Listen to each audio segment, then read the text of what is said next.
a one-stop shop for anything you need related to AWS.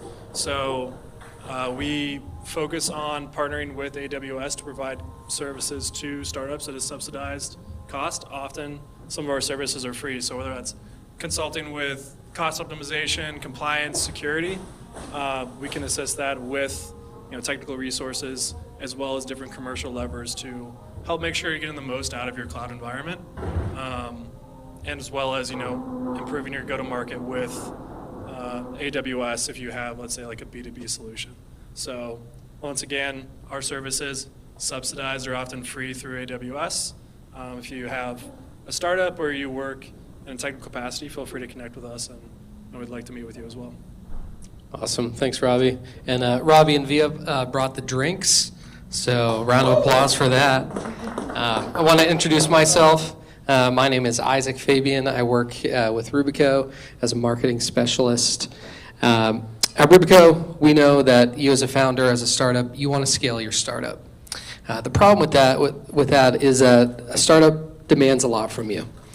Demands raising funds, meeting deadlines, and trying to do a lot with limited capacity. And so we started this event, this monthly Trends in Tech event, to tackle those challenges head on. And at Rubico, for the last 20 years, we've been supporting startups and founders and helping them scale while staying on budget. And so I wanted to highlight a recent project that our team did. John was a founder of a startup called Jovi, and he had a vision to develop a custom platform, an e-commerce platform to compete with platforms like Shopify and Magento and Etsy and shopping on Facebook. And he wanted to create a custom, easy-to-use platform that small businesses would love to use. So he came to our team, and we helped him develop this platform that small businesses can use to start their own e-commerce websites, to attract more customers and make more sales. So this is just one of many projects that we've done that we finished up recently, and it's been a great success for John and our team. And so if you're looking to partner with a reliable, trusted software development team, let one of us know, and we'd love to help you in any way that we can, whether that's be your software developer, whether that's helping you make a valuable connection here in Austin, or maybe you just want to talk shop and need somebody to bounce some ideas off of. We'd love to help you do that. So thank you again for being here. Go ahead. I don't want to preach to the choir, but they've made no money off of me, and they've given me 3 great connections just by asking. So they're truly what they say. Yeah, thank you so much. Appreciate it. So we're really excited tonight to have a founder with us, Lydia Simmons. And so I welcome you to the stage platform and have and this is Kelvin, who'll be leading our interview. So. Awesome, welcome. Thank you for coming, everybody. Hopefully we've got some more trickling in. I think the holidays are getting us already a little bit, but we'll carry on. And Lydia, thank you for being with us. Thanks. Glad you could join us. If any of y'all have not been to our Trends in Tech event before, we interview a different founder every month, and we get to do a Q&A time and just network and try to heed some wisdom from people who are walking the founder path, and yeah, try to learn. So Lydia is the founder of Motherocity, also 2-time founder, and we'll hear a little bit more about that. Before we jump into a little bit more of the technical stuff, tell us a little bit about who Lydia is outside of work, what's kind of brought you to this place in life. Oh, hi. It's really great to be here and to see all of you and just to share my experiences. And I was just sharing earlier how years ago when I started my initial journey into a startup world of foundership, I wanted desperately to partner with people who could just give me a little edge, not do the work, but just tell me that, hey, the 100-meter hurdles has X amount of hurdles, in the race, so that I could then take that and advance what I was trying to do. And so I'm happy to be here, and I hope that you gain something from my experiences. I'm an open book, so feel free to ask me any question, and I'll answer it to the best of my honest ability. Me as an individual, I am a wife and mother of 2 children, 2 little girls, 5 and 6. We did that on purpose. It was 3 years of Hell Week, but it pays off eventually. They're best of friends. They don't want us to entertain them at all. They entertain each other, and it's exactly what we hoped for, that they would have companions that were close in age. And so we're excited about that. I am a dog lover. I am a wanderlust at heart, and you may catch me singing a little tune every now and again if you drop just a small bar of something that reminds me of a song. I do that without thinking about it, but I like to think that I am a Rolodex of all genres of music, so I really love that. More than anything, I am a person that is highly, highly built on the need for challenge. I will challenge myself every single day. It could just simply be putting up wallpaper. It doesn't matter. I go from project to project. I don't think it'll ever end or that I want it to end. It drives my husband slightly crazy because he looks for things like the lids to his water bottles, and I've put them in a new spot. That's really cool, and it's organized, and now he has to figure out a new muscle movement to go and get the lid that he's familiar with. And so it drives him nuts, but it makes sense eventually, and so he doesn't give me too much for it. I am also a firecracker when it comes to something I believe in. I've always been outspoken. I'm the daughter of an educator and a truck driver, and my mom poured a lot of community values into me as being a teacher. And you know, I often experience things like, you've got 5 winter coats, pick the 2 you like the best. We're going to give the other 3 away because there's kids at school that are walking to school with no coats. And so I learned very early how to give, you know, and how to fight and stand up for people. But more than that, how to recognize need when need doesn't necessarily raise its hand and say there's need here, which I think is very symbiotic for what I do now, because I didn't know a lot of the things that would come in my journey to motherhood. And a lot of that was my struggles through postpartum. And I relate to a lot of moms who've had those same struggles but couldn't put the words to them, or didn't have the right medical team, or didn't have access to care, or whatever their thing is. But now I get to take those values that were instilled in me as a child, a lot of the work that I did professionally, and now wrap that into something that's a project of passion for me that I don't think will ever end, because I have 2 daughters, right? Mm-hmm. So I'm excited about that. I'm excited to be a part of a evolution of something that's going to benefit my daughters, because my mother didn't graduate from high school because in Georgia in 1971, 2, 3, to graduate. Wow. Because of that integration, right? Wow. So a lot of that fight in me started with her and understanding exactly what she was up against. And she fought for my rights to be in an integrated school. And now I get to fight for my daughter's right for equitable maternal and women's health. So that's who I am. That's awesome. Well, thank you so much. That lays the foundation beautifully for the next question, which is, tell us what is Motherocity? I mean, I think that's the perfect lead up. Yeah. Well, Motherocity is the audacity to traverse as opposed to travail through your journey into motherhood. A lot of moms who have babies tell a story about travailing through it. I even have my own story of travailing through postpartum. But Motherocity is in place, and it's really symbolic of a journey that you are proud of, that you're educated through, and that you can improve upon yourself to be all that you need for you as well as your baby, right? And so we believe that neither has to suffer, but a lot of times the way that this journey of postpartum is set up, the baby does well and thrives while the mom suffers. And so we believe opposite.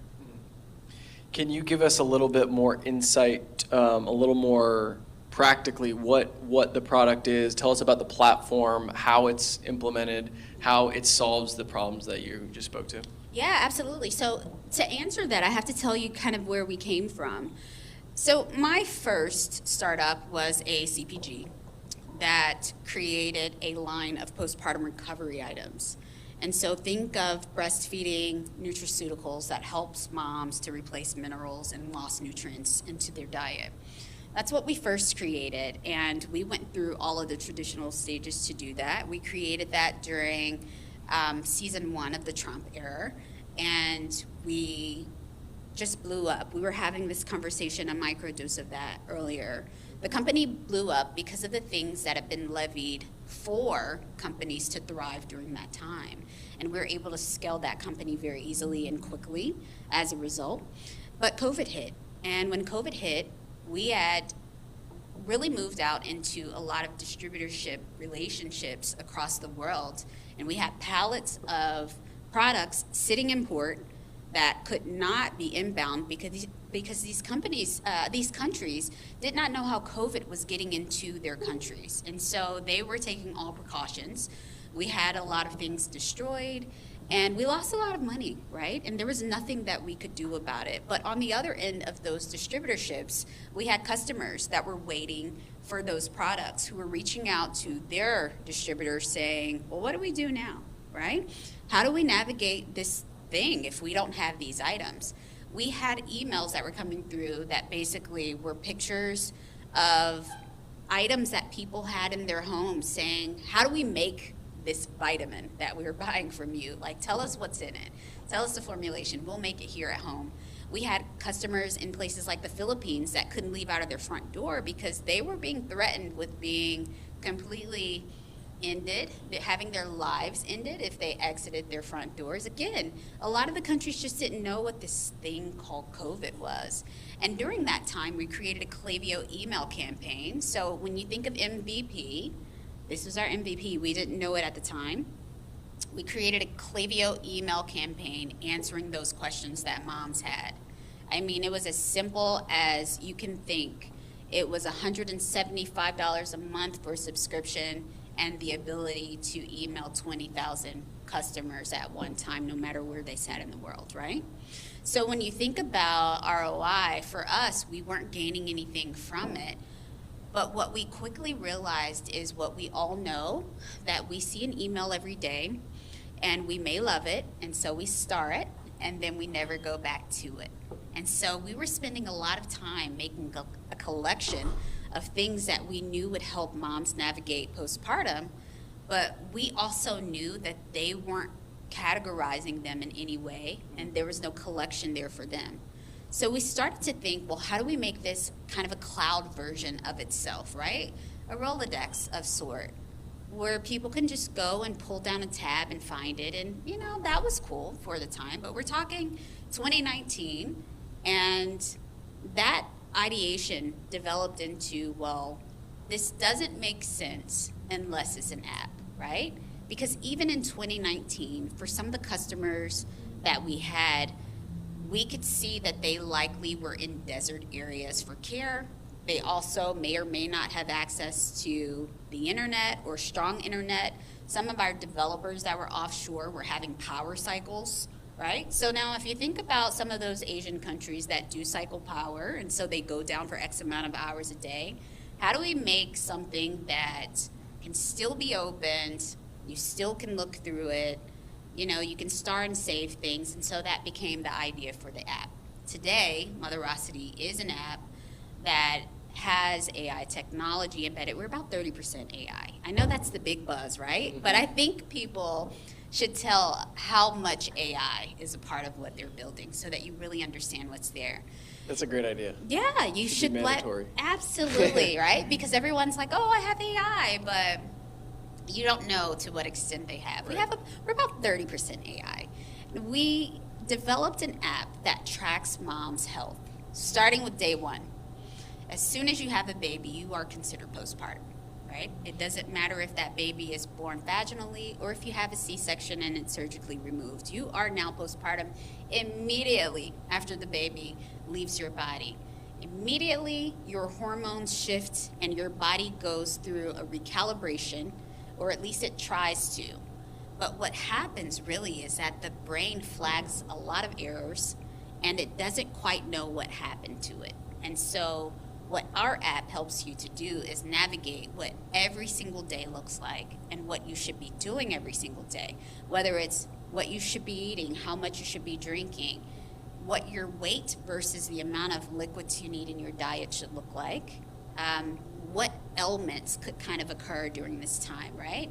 Or simpler things, if there's any parents in the house, simpler things like, why do I smell this way, right? I'm taking a bath every day. What's happening, right? I know that I'm not dirty, but why do I smell this way? And kind of navigating this period called postpartum that a lot of women won't know what it is until they're deep into it. And oftentimes, like myself, you won't know you're in it until you have a problem. And that's when you find out that it exists. Today, our app tracks moms for 12 months of their postpartum. The postpartum can last up to 24 months. So in our future scalings, we will develop an 18-month cycle, and then we'll eventually push out to 24 months, and likely cover some menopause there as well, which also can occur during postpartum. Wow. Awesome. I mean, yeah, fascinating. Stepping out a little bit more higher level as a founder, give us a little bit of insight. What has your experience been like as a founder, two-time founder, from, product market fit or a co-founder if you have one, fundraising, maybe something else, but talk to us a little bit about the challenges, the hurdles maybe to founders here or wannabe founders that are counting the cost of being a founder. This shit has been hard, okay? There you go. But because I am a person that thrives on challenge, it's hard in such a good way, right? I don't want every day to be full of smoke, but when it is filled with smoke and I have something to resolve and to solve, I enjoy that. As a female in tech, it's actually been really exciting to be in a position where there has been such a lack of diversity that now women in tech are recognized as almost these unicorn beings where everyone really wants to know how they can help. And that's something I did not experience in my initial founder relationship. Initially, I, was figuring everything out step by step. There was not a groundwork laid for someone in my position doing what I was doing. Now, we started a CPG out of our basement in DC, right? And you hear a lot of stories like that. But within our first 6 months, we needed, a third-party logistics center because there was no way we could properly store pallets in our garage, nor did we want to. It's the Northeast, so you want your cars in your own garage. And we started having these things happen for us that navigated the necessity for quick scale, but scale that was also smart. And so that was one of our first moves. I'm going to tell you something that hurts every time I say it, but it was such a valuable lesson for us. Our CPG was the very first postnatal. We had the very first postnatal on Amazon.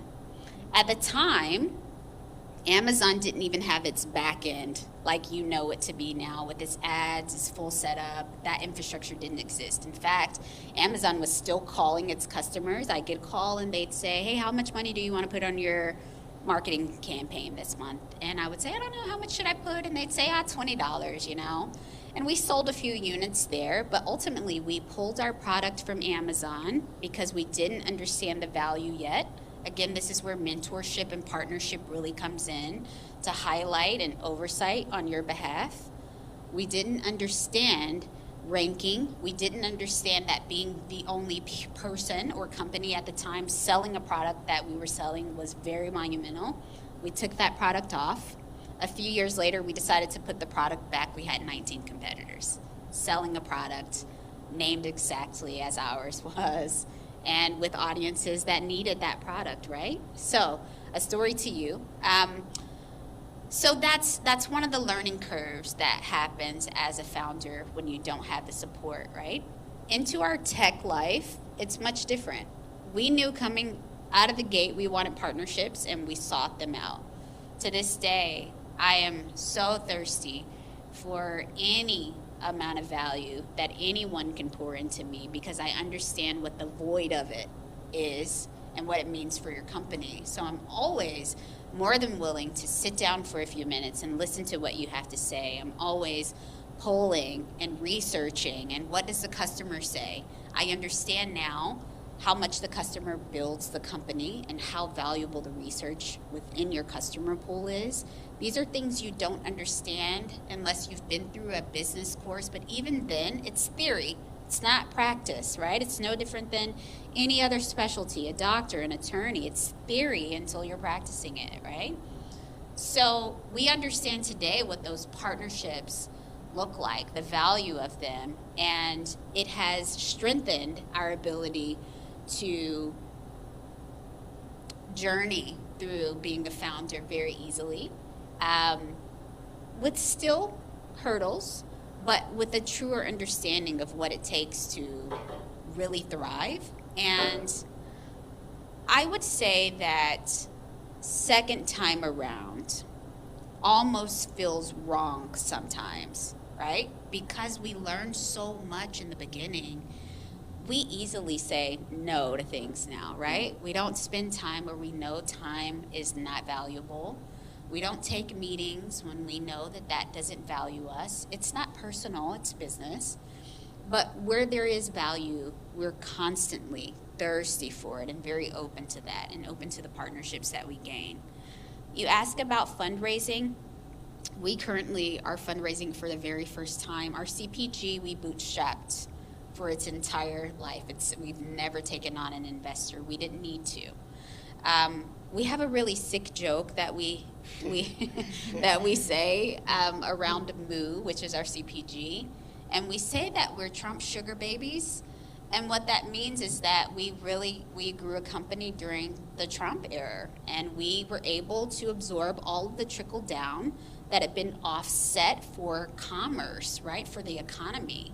And we grew a DTC in an era where people were still mixing lotions and butters in their kitchen, right? And then the next thing you would see were those companies in Target, big box, right? And you were like, how'd that happen? But it was made available. We grew a company, we were talking about Target, we grew a company where at the time Target was very, very open and willing to see Black businesses come into their facilities and diversify what were on their shelves. This is real estate that people today can't get, right?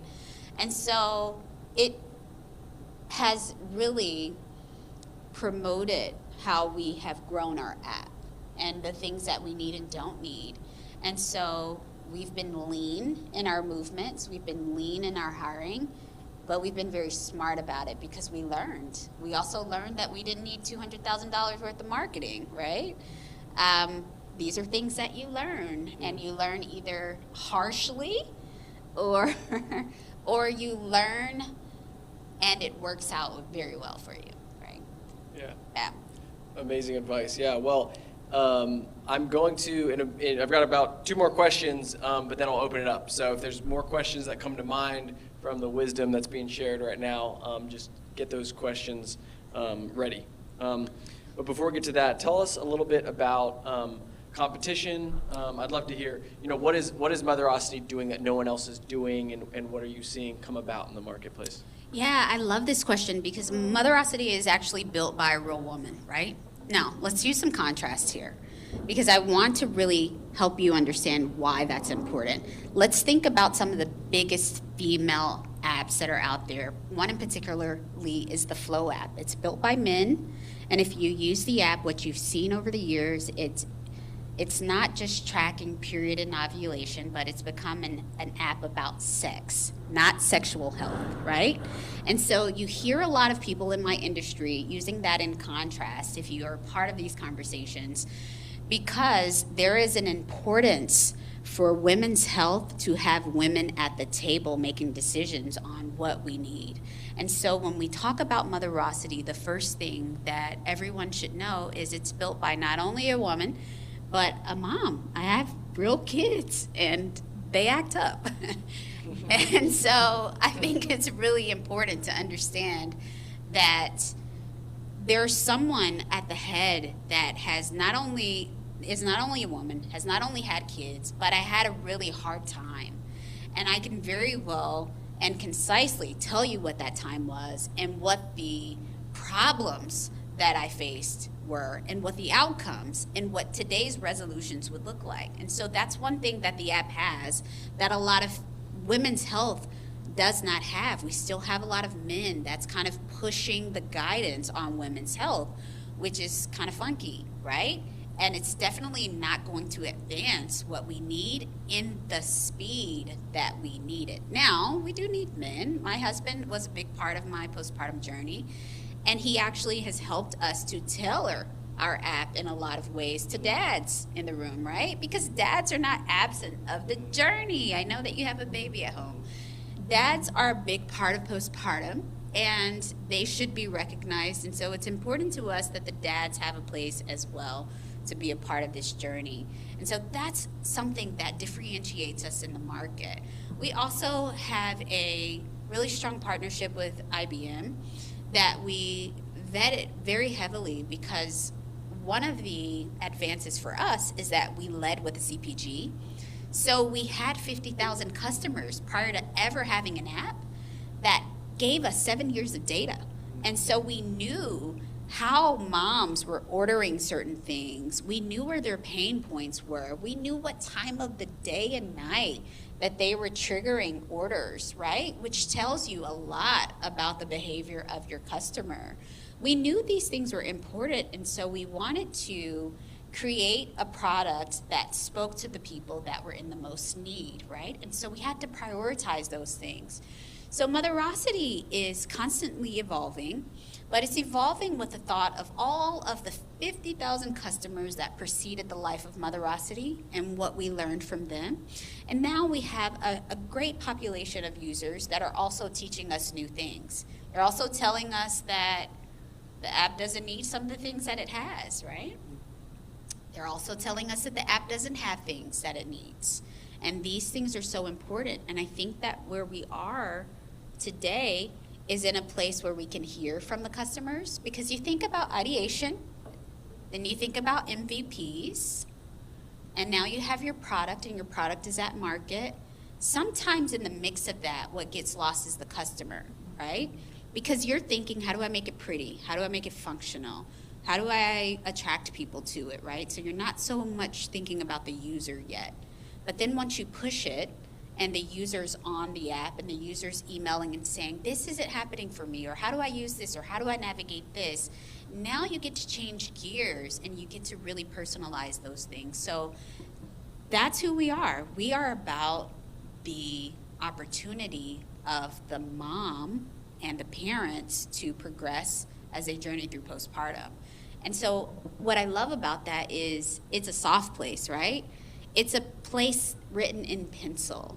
And what I mean by that is we're constantly evolving, we're constantly flexible, we're not hard on anything. We're soft because we know as times change and things become more available, or things don't advance with us, it leaves opportunity for us to create those things for our users. Yeah, awesome. I've got one more question, then I'll open it up to you all for the questions you guys have.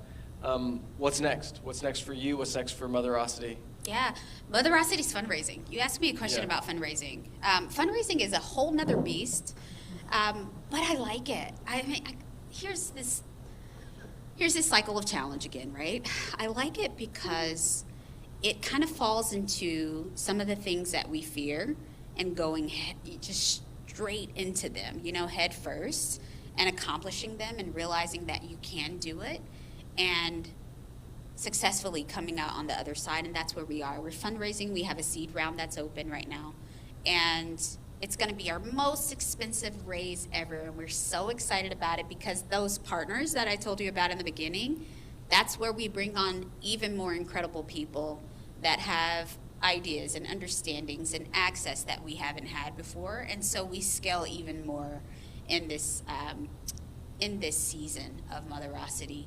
As an app, what we really hope to do in the next few months is expand our services from 12 months to 18 months. We do recognize that postpartum is 24 months, okay?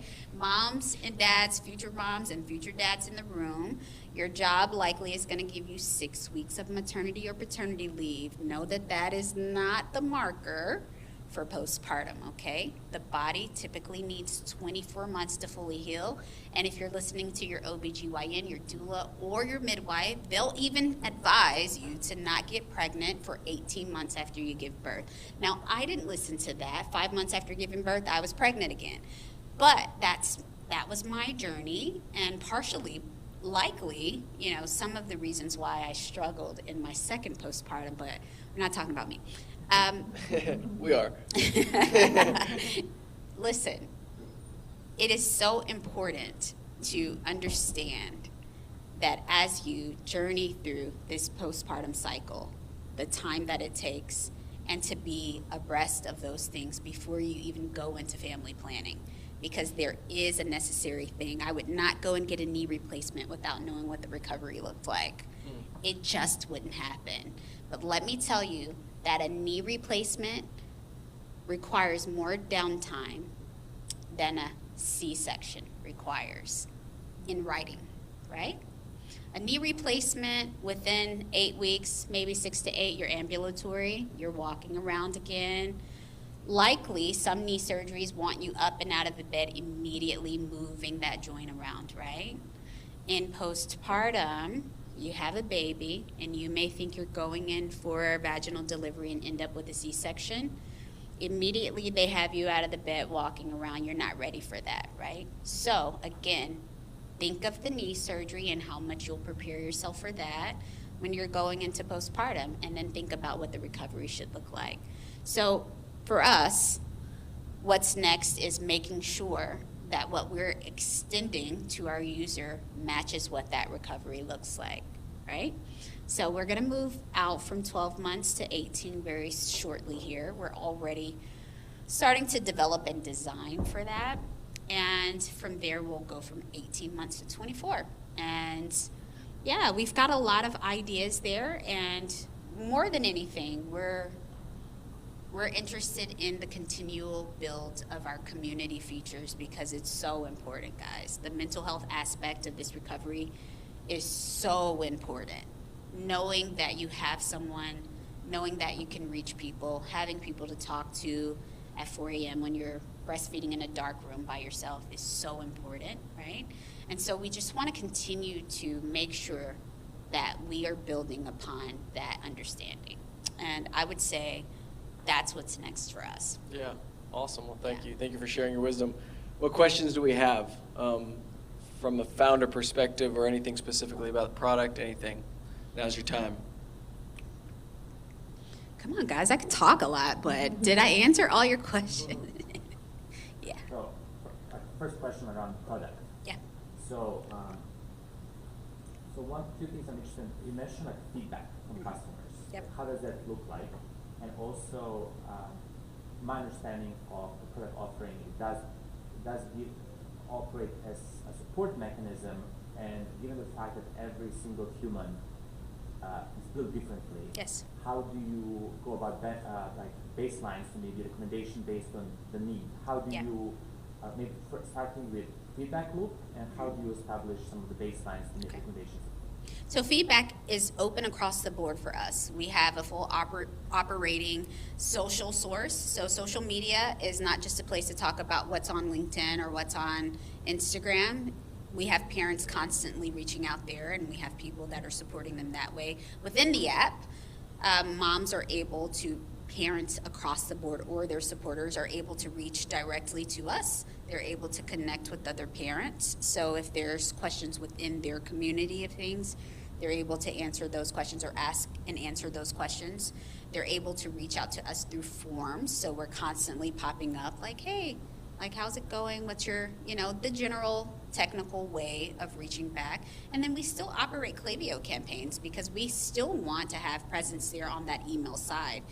When we think about how many people are going back into the office after having a baby, those numbers are very skewed from the idea of where moms and dads really are. Most of them are at work. And so that email system is very strong to us, and we have people answering. Within our AI bot, we have a Q&A that's there, a system that's mapped out for you to also be routed to support persons when you need them. So we'll take you through a battery of questions if you red flag, and then we'll ask you, would you like us to get you to the nearest support person? We then will go as far as to ask you, what type of support person do you need? Do you want to talk to a doula, a nurse, an OBGYN? You know, we go through a battery of things, and then we ask you for permission to use your current location so that we can map out someone's close, with the consideration that people travel and move around, right? So if you're in Hawaii right now, but you need someone, we're able to use your location to do that, and we seek permissions to do so. Now, your second question was about how do we set up the rubric to understand how to make a personalized solution for individuals. That starts with onboarding, right? That's where you're going to gather some of your most important information for that user. And your onboarding screens have to be tailored to some of the things that you're going to need answered now and later. For us, that's the way it's set up. It constantly grows because we figure out that different tickers are missing or needed. And so our screens are set up to capture data that is so robust but easily gathered, right? Like, what type of delivery did you have, right? Now, here's an important thing. For us specifically, a woman is postpartum whether a baby was produced or not, okay? That means if she had a miscarriage, she's still postpartum. If she had a stillbirth, she's still postpartum. If she had a vaginal birth or a C-section, she's still postpartum, right? We ask those questions above everything because we want to make sure that as we are pushing out information to her, that she's in the right flow of information. And then beyond onboarding, we have flows.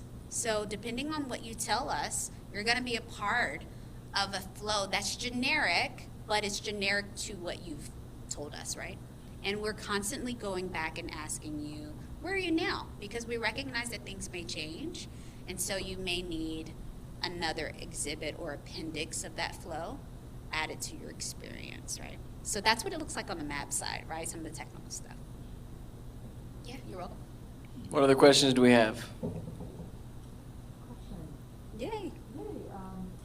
Regarding the partnership that you mentioned, because that was like pretty huge key for your growth and like scaling. Are there kind of like specific areas that you focus on? So let's say like, okay, from the supply chain perspective, like you need to find those providers that are like have ABC on your list, or do you just kind of like go through each area? So like that's like the finance side of things, marketing, sales. Like, do you have some sort of like two top things that are not negotiable for you? Both, right? Some of the partnerships are going to be organic. They're going to come to you, and you're not going to do anything but be great every day, and people will find you. And those are beautiful, right? They're few and far in between. Some of them you actually are going to have to go out and make happen for yourself. I like to think about it in an analogy of tying your hands behind your back and standing in front of a door, right? And seeing if that door is going to open for you. You actually have to open the door. You have to untie your own hands and open the door a lot of times. And so for those, there's a lot of no's on those partnerships, but you'd be surprised how much people know and how little people ask them for, right?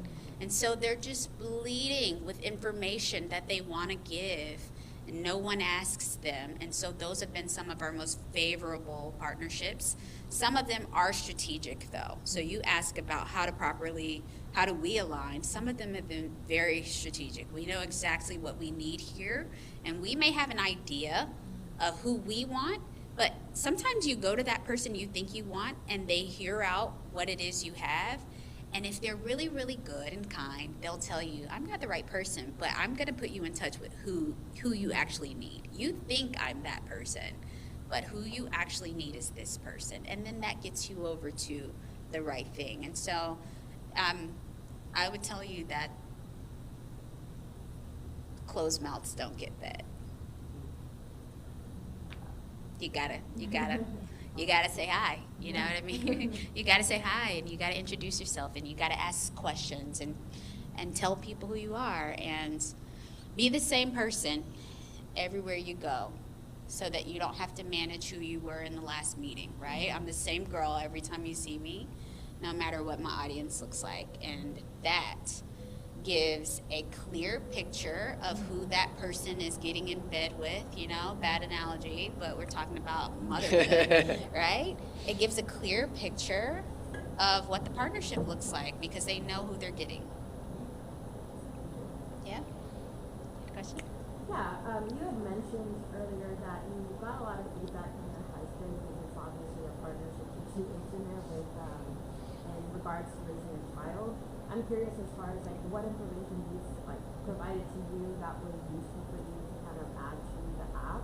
Yeah. I know through my experience, it felt like we were getting information, but it wasn't aligning towards, you know, a greater success and being a team. So I think a lot of it, obviously, the more physical parts fall on the mother, but how do we support fathers in helping them support us? So I tell this joke, not a joke, often, that my husband was the first person that noticed that I had postpartum depression. I went on to suffer with postpartum mental health decline for 4 years after I had a baby. But I didn't like the way he said it, you know what I mean? I didn't like his tone. And so I was just like, no, you're wrong. And it was right, he was right. And I think what he was missing is how to say it to me, because it was really inflammatory. You know, we were kind of like in the heat of a discussion, and he just kind of like vomited it out that he thought I had postpartum depression, and it felt like an attack. You know, it was like, are you trying to win? You know, because that's what we do, right? But he was right, and he was the first person to notice that something was off with me, and I should have honored that. But postpartum is like the closest I can imagine to being, you know, on crack, where you constantly are trying to get that first high, and you keep doing all the things that are necessary for that transaction, but you never quite get there. And it's not a fundamental failing. It is your body. Your body needs some things. And so my husband was able to pinpoint that early on. But as I learned to trust him more through my journey and not think that he was just being an asshole, I gathered a lot from him. He would tell me things like, hey, I notice, you know, like if you breastfeed during this time, that you will stay up longer, rather get back in bed. What are you doing? And what I was doing is playing like Candy Crush on my phone, right? Because I'm trying to stay awake. But he highlighted that I was staying up later. So on the front end of that, it was just fine. I was doing what I needed to do, breastfeeding, playing Candy Crush, but I also wasn't getting back in bed. So when that morning came around, I was super, super tired because I didn't get all those little pieces of sleep that I could have gotten, right? So he's the one highlighting these things. But what he was missing is what a lot of women miss when we go and talk to our doctors, and that was the way to say it, the way to really inform me that this is what was happening. He also helped me to understand that I wasn't communicating well, right? I wasn't telling him how he could help me. And so in our app, what we created was a postpartum plan, and it's pretty robust. It gets in the weeds, but you are able to spell out everything that you want in your postpartum. Even like if you have a sister that wears way too much perfume, you can put in your postpartum plan that she needs to change her shirt or cover herself with a receiving blanket before holding your baby, because you don't want to smell Chanel No. 5 when she leaves on your baby, right? So he helped me to understand that. Now I'm not the customer, you know? I'm not the patient anymore. I'm not the client.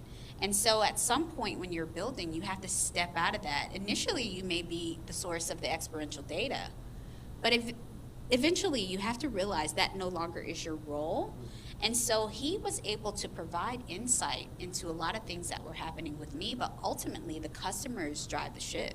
The customers say, we don't need this. Actually, you know, if we're hotspotting this, we can see that nobody's going to this really cool thing we built and spent $12,000 on, right? So it'll slow your roll really quickly when you start listening to your users and to your customers, both now and present, now and past, because they'll tell you exactly where you're bleeding money or setting it on fire at the very least. He was that for us, but even still now, he's no longer, you know, the customer. He's so far removed from it. He can tell a story, but I think that he represses a lot of it. And so we don't seek to understand from him anymore, but he did help to build some of the very fundamental things. I love my husband, guys. I know it may sound like I don't. He's my best friend, right? But yeah, he was very fundamental in our starting up. Yeah. We can do one more question. Anything else? Maybe Yeah. from the like more of a founder question, but Yeah.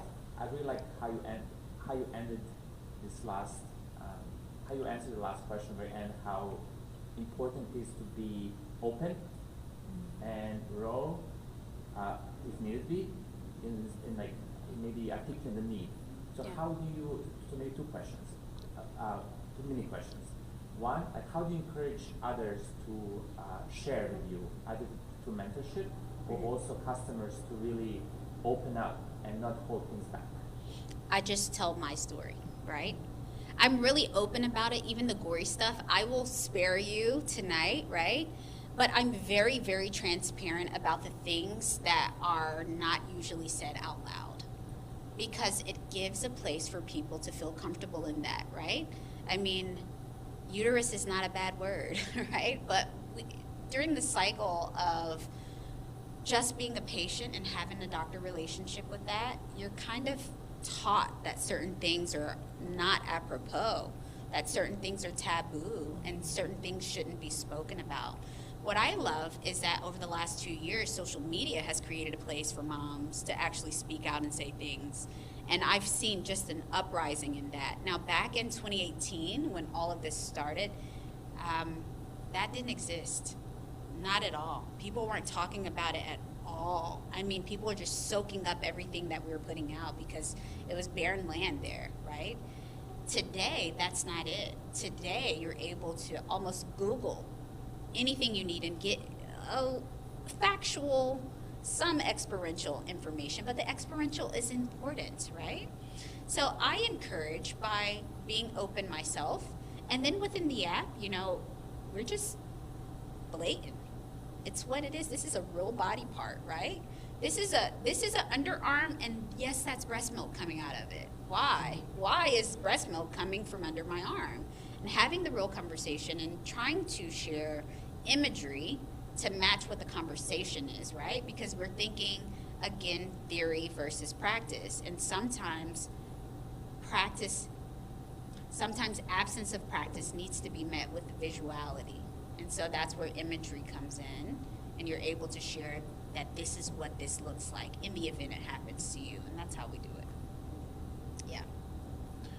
Awesome. Well, I've got one question for you, I guess, would be what's your ask for the room? There's talented, experienced people here.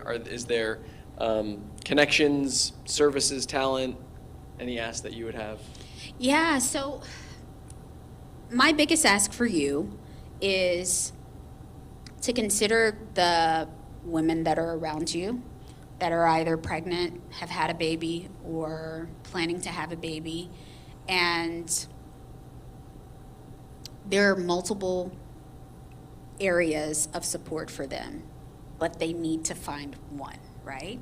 We'd love it if they found Motherocity, but they need to find one. from me to you specifically in a relationship way, I am active on LinkedIn. I chat often. It's me there, right? If you reach out to us on Facebook or Instagram, that's not me. But if you reach out to me on LinkedIn, that's going to be me that responds. And I try to get back to everyone. I don't have time to give you like a 15-minute meeting or 30-minute meeting, but I will try and answer questions for you. I just ask that if you have aspirations to be a founder or you're already on your journey, to partner. Go and find people who've done it. They don't have to be in your industry, right? But if they've built an app for a petroleum company, then they know that your MVP, that your first build pushed out to Apple could take 30 days before it's approved, right? They know that, you don't. So partner with people who've done what you're going to do or what you're planning to do. That's the biggest thing that I would ask for you. My third ask is if you know anyone who has money that wants to give to an amazing app and health tech company, we are raising.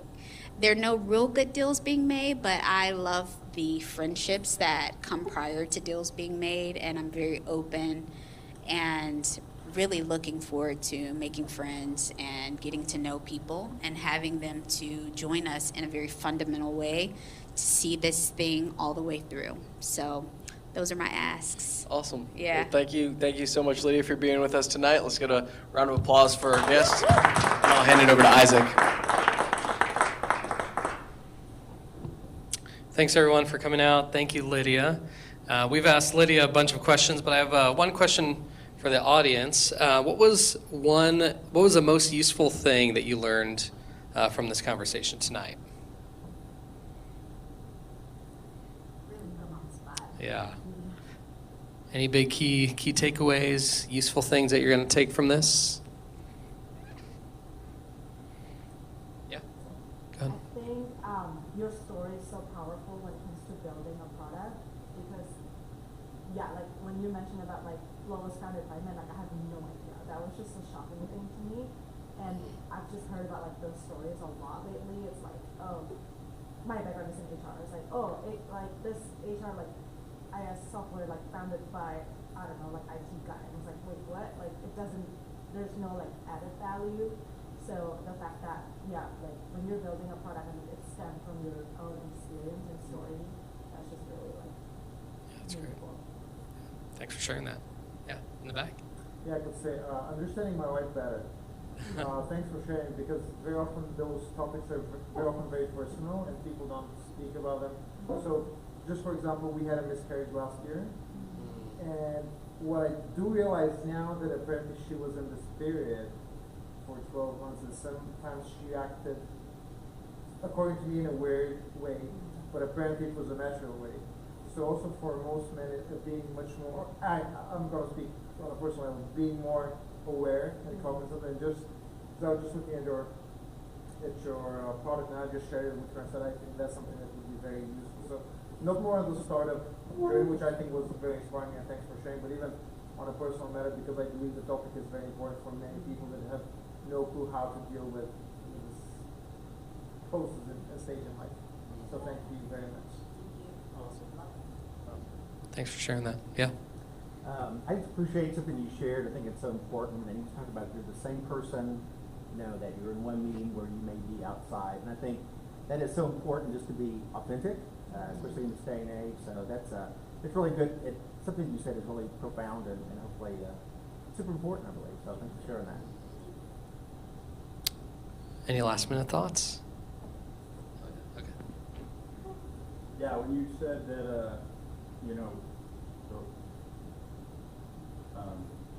mom was postpartum, regardless of how the pregnancy turned out, I'm sure there's men here that had never thought that. So I've had 4 kids and 1 miscarriage, and that specific statement, I mean, yes, we knew she needed some downtime after the miscarriage, and it was horrifically emotional, but I never would have thought, oh, we need to put the word postpartum on this and be thinking about what other things would normally you be thinking about following a pregnancy. So. Yeah, it's a real big. 21,000 miscarriages occurred last year that are reported. 21,000 miscarriages occurred last year that were reported, right? But most miscarriages occur in the privacy of a home. So we have to think about how many happened that we will never know about. And those moms who went to work a day or two later, those moms who may have lost their jobs because now they're just unable to be present and no one knew. Or let's think about menopause, how it's actually a disability, but postpartum triggers it, right? And so now you've got women in the workplace that are affected by these blue, white lights, or sitting in front of a screen, or it's too hot, it's too cold, and they're different people, and no one recognizes it or notices it. It's a very fundamental thing that a lot of people don't know. And so it's no fault of yours because the education hasn't been there and been provided enough to allow partners to be a part of that experience. You know, you think it's done and, you know, we'll give it some time and try again, not knowing what the body is trying to do itself, right? So it's amazing, but it's also valuable. Yeah. Thank you for that. To the gentleman here, being my authentic self is something, I'm 41, guys. I think you hit a period in life where you just stop giving a damn, or you either cash enough checks in life that it's like, you know, whatever, right? For me, it's age, and for me, it's not the crassness of the age. It's just about not having to perform, right? That's really what it is. The exhaustion of performing. I've done that for many years in my corporate life, and I'm tired of it. You know, I don't want to wear any more costumes. And so for me, that's what it is.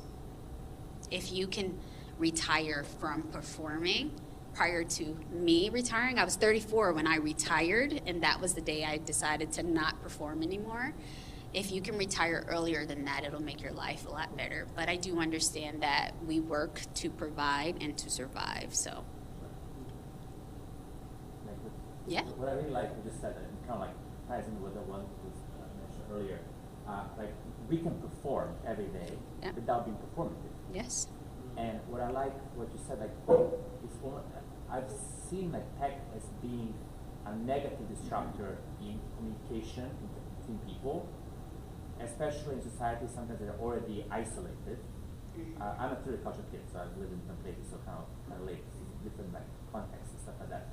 But I think it's important for tech to be a way for people to break taboos, break silos through like more open communication, and to really like maybe break some assumptions or validate some assumptions, to really like allow people to really communicate and, you know, in a way that they can learn from each other. And I think that's something that's missing, that tech, and I see this as an opportunity, tech allowing people to become better communicators with each other again. Yeah. Because for so long, social media has made people even more like isolated. And given the fact that cities are usually built, people live not so close to each other anymore, more and more. I think tech could help mitigate those pain points of people feeling like isolated, not communicating even in their homes. So that I find like very refreshing, like, you know, being able to perform without being performative, and also by breaking taboos, breaking these information silos, to kind of bring people, surface things that need to be surfaced, and also allow people to exchange information. Yeah, I think that all tech is created. I can't say all. That's too hard of a stance. But I think most tech has been created to advance and not with nefarious intent. And it's the human behaviors that disrupt even those solutions, right? And we can't affect those things. And so I'm singular in what I desire for Motherocity to do, but even the human behavior of it could change what we initially thought it would be. And that's where business kind of comes into this idea of I have a solution, but the business is driving that there's a need here. And as a founder, we're in it for a few reasons, but ultimately, me personally, I'm in it to make the difference, but to get out, right? We want to raise money and exit, right? And we're okay with the next big giant absorbing Motherocity and getting the word out in a bigger way than we're able to. And we have to be honest about that, because if it doesn't make money, it just doesn't make sense, right? And so that's where those two things, often you see the change in the technology or the disruption, because either you're going to be on one side or the other. You're either going to make money off of the product, or you're going to hold tight to this original idea that you had and make no money, but then the people that are making money are going to come by and absorb your IP, right? That's what's going to happen. And it's a hard lesson, right?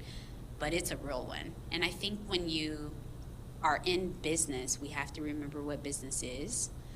Because if it's not business, it's just philanthropy. And if it's philanthropy, that's fine. I love that. But you have to be very, very clear what it is for you. And if it's business, if it doesn't make money, it doesn't make sense. So a lot of people don't like that, especially when we find a product we really love and then it gets changed. It's just business. Yeah. That's why it got changed. Yeah. Great, thank you. I'm gonna have you do questions next time, because you got way more out of them than I do. Some good discussion going on. Thank you, Lydia, for sharing that. And it sounds like you sparked some thoughts and conversations. And so if anybody would like to continue that conversation, I know it sounds like Lydia you'd love to kind of continue that conversation offline. Yeah. And then if you're also thinking about how tech and technology or an app or your startup or an idea for a startup can bring about transformation in your world as it has in Lydia's world, Kelvin would be the perfect person to talk to. Our team at Rubico would love to help you kind of sort through those ideas and help you figure out what's next. So thanks for joining us. We do this Trends in Tech event every month, except for next month, right? We're not doing, correct, because we have holidays coming up. But we'd love to have you come out in the new year in January. So thanks for coming. Before you leave, if you haven't already, if you could just scan that QR code at the back there. I think Jake will throw it up on the screen. If you could just sign in, just so we know that that you were here and that we can thank you for attending, that would be really helpful. And if you did park in the Omni parking lot, we do have vouchers here that take off some of the costs of the parking downstairs. So thanks so much for hanging out with us tonight. Happy holidays. If anyone's cooking and has room for a family of 4, send me a DM on LinkedIn, okay? We also have lots of drinks over here. Thanks, everyone. Feel free to hang out and chat. We do need to be out by 7:30 though.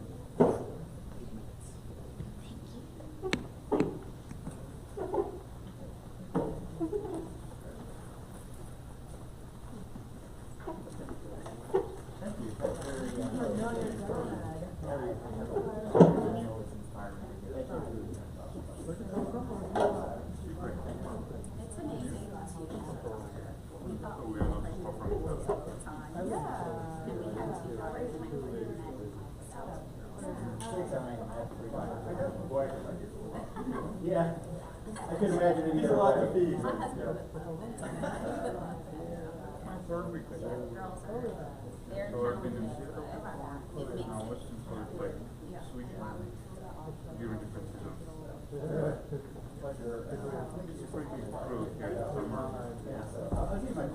would love that.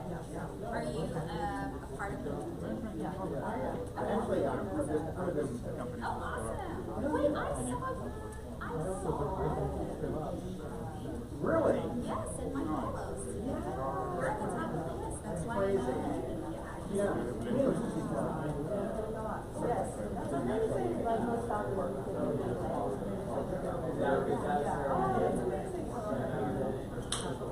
Oh, wow. I would love to know. Yeah, I will.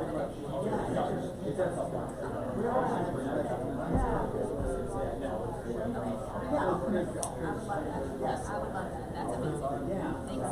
Yeah, so nice to meet you. Have a great holiday. You too.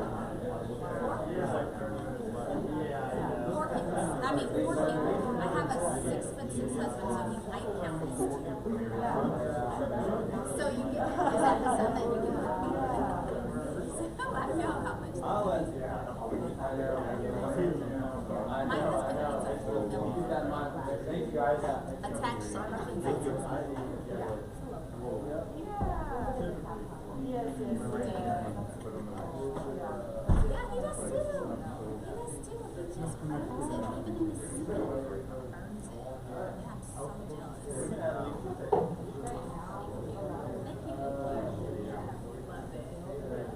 Love it. I moved here from DC 4 years ago. I was on my way to Malaysia, retired, and we applied for a 10-year visa. And we knew that we had to support our CTOs. And we had international business, so it wasn't the business. But we said, let's make our money stretch as much as we can. So we sold our house. It was during COVID, and all the prices, to sell it to market. So we made out like a big year. We just had to still lost and lost and bought it. And we moved here thinking we would be 6 months, and 3 years later, we are here. We now have a total of 11 people. So we weren't planning that second part. But we are in love, and it's hard for us. It's very small. And I knew that if we stayed long enough for the kids, but now we have to look out because we need a hub, right? So no matter where we go for how long, we'll always come back to Austin. It's gonna be hard. So it's kind of what we think about.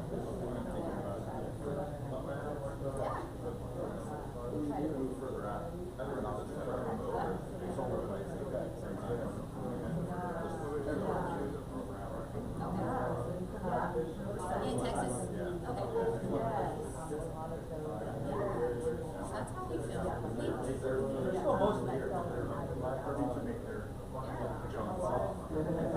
We just really want to, I know we're early on that conversation, but we really want to be able to just bounce around and see this.